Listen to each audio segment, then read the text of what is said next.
Hello guys, welcome back to another video tutorial. For today's video is how to train ChatGPT for specific tasks.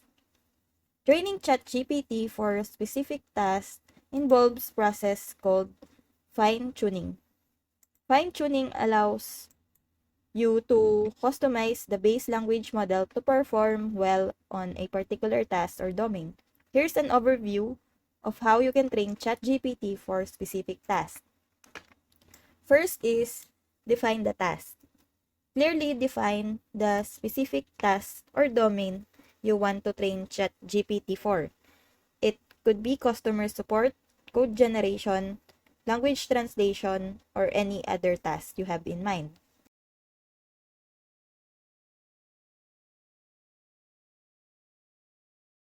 Next is prepare the dataset. Gather or create dataset that is relevant to the task you're targeting. The dataset should consist of input-output pairs, where the input represents user queries or prompts, and the output represents the desired responses. Ensure that the dataset is diverse, representative, and covers a wide range of scenarios that the model might encounter during the inference. Third is format the dataset.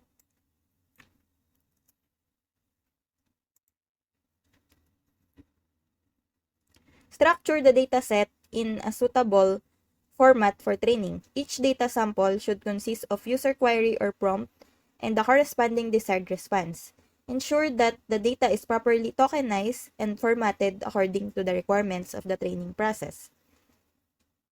Next is obtain model access.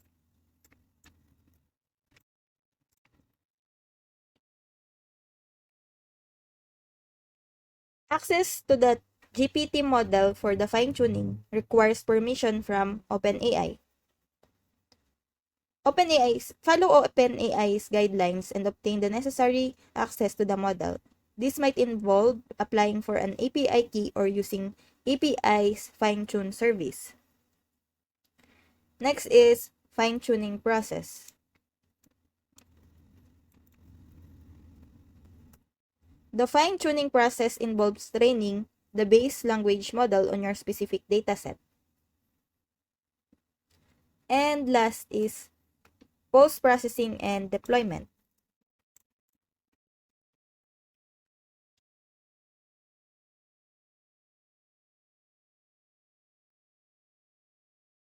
Once you are satisfied with the performance of the fine-tuned model, post-process the model's responses if required. This can involve additional formatting, filtering, or any task-specific modification. Finally, deploy the fine-tuned model for inference in your desired application or interface. It's important to note that training ChatGPT for specific tasks requires significant computational resources, expertise in machine learning, and adherence to ethical guidelines.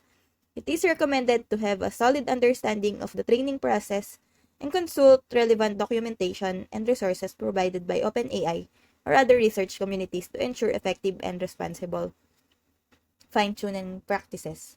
So that's it. I hope that you learned something and this video helps. And if you have any questions or comments, kindly put it in the comment section below and make sure to subscribe and like to our channel. Thanks!